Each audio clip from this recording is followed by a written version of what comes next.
Planuojant nėštumą, svarbi tiek moters, tiek vyro sveikata. Todėl jau kelis mėnesius reikėtų atsisakyti žalingų įpročių, tai alkoholio, tabako vartojimo, sureguliuoti mitybą, darbo poilsio režimą, daugiau dėmesio skirti fiziniam aktyvumui. Maistas turi būti praturtintas baltymais, vitaminais, mineralais.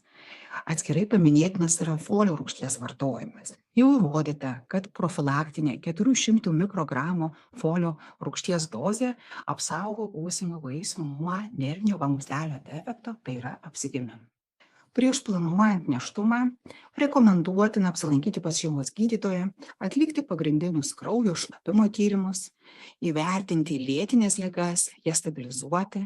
Taip pat be galo svarbu lėtinių infekcijų židinių gydymas. Tai dantų infekcijos, apsilankyti pas odontologą, šlapimo takų infekcijos, lėtiniai tonsilitai.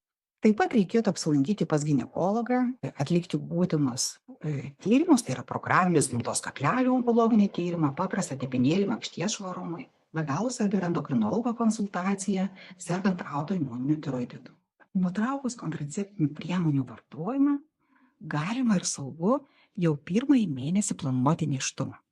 Statistiškai apie 83% moterų pastoja per pirmuosius metus.